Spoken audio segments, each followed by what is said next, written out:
sou Cláudio Dias Batista e hoje nós vamos debater aqui um assunto interessante que é o assunto do dano moral. Quem já não ouviu falar sobre dano moral, sobre empresas que colocam o nome da pessoa no SPC e depois acabam sofrendo as consequências? Para esse debate, essa mesa redonda, nós convidamos aqui a doutora Milena Oliveira, também conosco a doutora Marcela Patekoski e o doutor Murilo Padilha Zanetti. Bom, vamos tentar entender primeiro o que é dano moral. Doutor Murilo, na sua opinião, o que é o dano moral? Como é que a gente podia conceituar o dano moral? Dano moral nada mais é, doutor, do que o que acontece. Um ato ilícito ligado por quê? Por um nexo, um nexo entre esse ato ilícito que resultou em um dano, que tem natureza moral.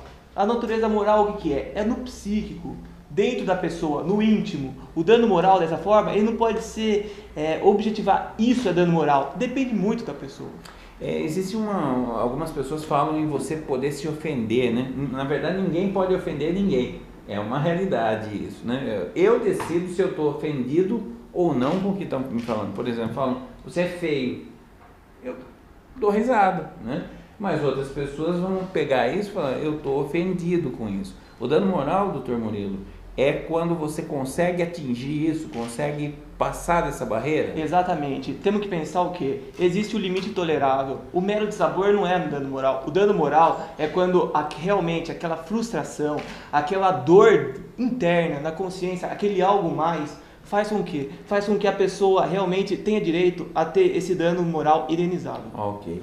Doutora Marcela, consegue explicar para nós aqui alguns exemplos de dano moral que é comum, que acontece no seu dia a dia? Tem muitos casos de negativação indevida do nome da pessoa no SPC e Serasa, né, que é o famoso nome sujo na praça. Muitas vezes a dívida não é devida e o consumidor, a pessoa fica impedida de fazer compras, fica sem crédito na praça.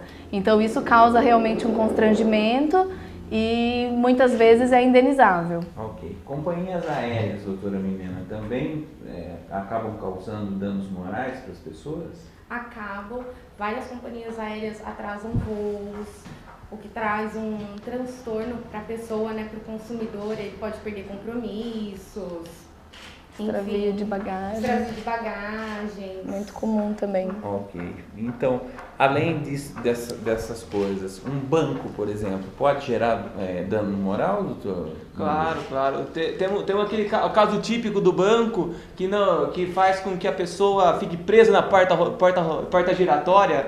Será que é dano moral você ter que abrir a bolsa no banco para mostrar o que tem dentro? Ou é o direito do banco de poder também, só vai entrar aqui segundo os limites de segurança? Ele está também o quê? Protegendo o patrimônio de várias pessoas. Ali contém o dinheiro. É dano moral então você abrir a bolsa? Para mostrar? Será que é? Será o que é ou será que não é? Aí que está essa linha tênue do dano moral ou não. Acredito que não, você abrir a bolsa não é dano moral, mas em compensação, você ter que fazer uma revista íntima, tirar a roupa, passar do limite, isso é dano moral, é característico. Depende muito da abordagem, né? No caso concreto que deve ser analisado o limite desse dano, se realmente deve ser indenizado ou não. E o carro que bate no outro, ele causa só o dano material ou também gera um dano moral? A pessoa tem direito a uma reparação aí pelo tempo que ficou com o carro parado e toda a confusão na vida dela? Aí depende também da análise da culpa, né? Porque muitas vezes um acidente de trânsito, a culpa é de ambas as partes, né? Acaba sendo uma culpa recíproca. Então eu acho que vai depender também da análise do caso concreto. Se ficar configurado que uma determinada pessoa causou aquele dano, aí sim acho que é passível de indenização. Ok. Tem uma outra coisa que também está acontecendo muito, doutora Milena, que é o atraso na obra. A pessoa contratou a obra, passa lá os 6 meses de carência e não entrega um apartamento, não entrega uma casa da pessoa. Isso é passível de dano moral? Gera um dano moral também? No meu entendimento, eu acho que gera. Até porque tem um prazo a mais, que eles estipulam um prazo a mais para o já estipulado no contrato. E muitas vezes eles fogem muito além desse prazo já a mais que foi dado, né? tirando as expectativas da pessoa. Às vezes a pessoa já se programou para morar na residência naquele momento e teve que ser interrompido por causa do atraso. Dr. Cláudio, eu acho que esse é o dano moral clássico. A pessoa tem uma expectativa, ela criou um plano, um sonho, a casa, ela tinha um prazo, a empresa colocou para ela, você vai ter a sua casa, você vai ter, ela planejou fazer aquilo. Chegou no momento, chegou no dia, a obra estava lá ainda, não estava pronto o apartamento. Aí o dano é só a pessoa que sentiu, é o dano moral, é aquele dano pessoal que ofende a alma da pessoa, transcende o mundo. Esse dano é o dano indenizado. E o camarada que chega, vai viajar para um país aí, vai para Noruega, chega lá em Oslo, cadê a bagagem dele? Não está lá, chega sem nada, né? Aquele frio de amargar, ele não tem blusa, não tem nada, o dinheiro que ele tem não dá para ele, não estava planejado para ele comprar roupas. Isso aí gera dano moral também, na sua opinião, doutor Murilo? Eu acho que esse é outro dano moral clássico, né? Imagine que situação incômoda, você chegar num país, tem vezes que não conhece a língua, você não conhece as pessoas e ainda tem a sua bagagem perdida, lá pode ter os documentos, você pode ter toda a sua expectativa da viagem. O que fazer nesse caso? É um dano moral característico, comprovado e já pacífico em todos os tribunais. Todos os tribunais já são pacíficos, o entendimento que ocorreu extravio de bagagem, tem direito ao dano moral.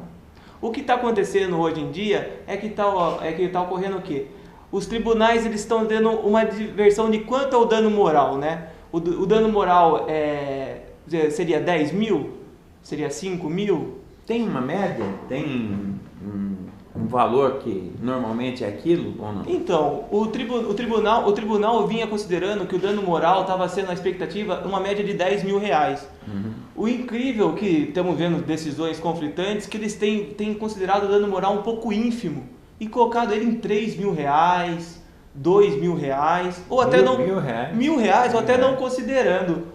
O que faz o quê? Que estimule as empresas a continuar nessa má geração, má prestação de serviço. Acho que isso é uma coisa interessante, porque se você não põe força nessa questão do dano moral, as empresas acabam relaxando, elas sabem que não vai ter nenhuma punição, não tem nada grave sendo colocado. Por exemplo, eu lanço lá, eu sou de uma companhia telefônica, eu lanço R$14, R$15 como uma taxa num determinado mês. R$15 apenas é pouco para uma pessoa, mas quando você multiplica isso para 10 mil, 100 mil usuários, é muito dinheiro, né? Uhum. E se a justiça não reagir, nós já sabemos, existe estatística sobre isso. De cada 10 pessoas que têm um direito violado, apenas 2 vão na justiça. Olha só, de 10, 2 vão na justiça. E se a gente pensar nessas 2, não vão ser as 2 que vão ganhar. Provavelmente uma vai estar bem assessorada por um bom advogado, outra talvez não esteja tão assessorada, talvez uma delas tenha testemunha no dia, a outra não tem testemunha, né? Então, eu tenho a impressão que no Brasil, se não tiver um mecanismo forte, nós não vamos ter empresas respeitando o direito do consumidor, né? E é por isso que eu acho, o dano moral já veio do nosso direito norte-americano. O direito norte-americano tem uma função, além da pena ser o quê? É o resultado pelo fato danoso, pagar pelo aquele dano, ela tem uma função pedagógica, ensinadora. Ela vai ensinar o quê? A empresa fala assim, não pode ser feito desse jeito. A prestação de serviço não pode ser. É por isso que lá as penas são maiores. Para quê? Para a empresa poder olhar e falar, realmente, eu falhei com o consumidor. Não vale a pena falhar de novo. É por isso que nós brigamos muito, principalmente no nosso escritório, para que o dano seja o quê? Ressarcido. Em qual medida? Na medida em que o consumidor merece. O consumidor sentiu o dano. E é complicado acontecer isso. Não estamos vendo muito. O que acontece são danos morais nessa faixa de 5 mil, 10 mil, que na verdade deveriam ser um pouco elevados. Se é a mesma coisa que acontece aqui nos Estados Unidos, por exemplo, seria multiplicado, né? Você escorregou no shopping, por exemplo, né? Tem uma história interessante lá nos Estados Unidos. Tem um Oscar nos Estados Unidos das aberrações de danos morais lá. Chama Stella Awards, o nome do prêmio. E um dos ganhadores do Stella Awards foi uma mulher que entrou na justiça contra a administração do shopping. E nessa administração do shopping, o shopping foi condenado porque 2 crianças vieram na frente dela, ela escorregou, o piso estava úmido e ela caiu e se machucou.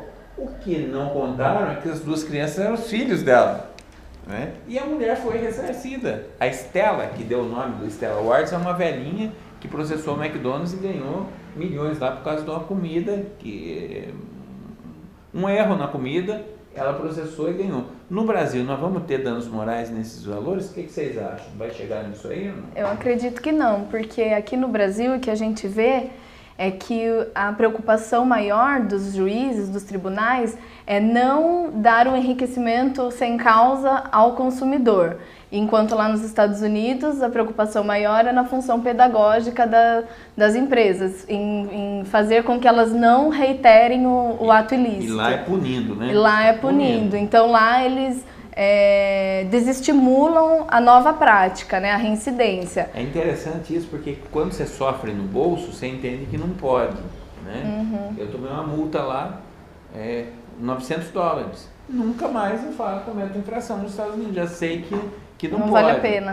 Não vale a pena. No Brasil, a multa é pequenininha, isso aí eu pago, né? Será que nós não precisamos ter estrutura mais forte, as pessoas entenderem mais que elas têm direito ao dano moral? Com certeza, eu acho que o dano moral ainda, as pessoas têm um pouco de medo, receio, vou até a justiça, vou até ao juiz, e elas ficam o quê? Afastando, falando assim, não vou atrás desse meu direito. E esse direito, na verdade, é dela. Ela merece essa indenização, ela passou por essa situação constrangedora. Então isso é incentivado muito as pessoas fazerem, principalmente lá fora, quando as indenizações são mais altas. Por quê? Porque a pessoa olha e fala, vale a pena passar por isso, pelo esse estresse. Não é fácil enfrentar o juiz, na frente do juiz, não é uma situação agradável ir até o fórum, não é uma situação fácil, mas o que acontece? A pessoa tem o direito. E se o dano moral ficar muito pequenininho, aí ela vai falar assim, pô, vou ter que pagar o advogado ainda, eu acabo não entrando. Aí é um desestímulo para ela para fazer. E é muito provável que se repita com os consumidores, em virtude de que não... Para eu entrar com uma ação de danos morais, eu tenho que contratar um advogado ou eu posso fazer isso e ir diretamente lá no fórum? Tem uma maneira de fazer sem ter custo de advogado? Então, com a lei dos juizados especiais, né, a lei 9.099/95, até 20 salários mínimos a pessoa pode entrar sem advogado. Ela pode ir até lá, ela vai redigir oralmente a sua reclamação e essa reclamação vai até o juiz vai mandar citar a empresa e seguirá o processo normal. Acima de 20 salários mínimos é necessário um advogado para acompanhar o processo. O bom de você sempre ter um advogado é que é um especialista da área. Como existe o médico especialista, existe o advogado especialista, o engenheiro especialista, o especialista da área, o advogado vive para isso, vive para fazer a ação e o processo. Então terá um acompanhamento mais especializado. Uma coisa interessante que a gente precisa saber, nos Estados Unidos, por exemplo, não é obrigatório ter advogado em nada. Você pode divorciar, você vai lá, você mesmo faz a petição lá, assina e entrega. Você quer entrar com uma ação contra uma batida? É você que vai lá, escreve o que você quer e tem o resultado. E o americano contrata advogado. Por que ele contrata advogado? Porque ele confia no especialista. Ele sabe que cada macaco é no seu galho, né? Como fala? Cada macaco é no seu galho. É isso. Tá bom. Espero que você tenha gostado do nosso debate aqui sobre danos morais. Nós voltamos no outro dia para falar sobre outros assuntos. Obrigado e até a próxima.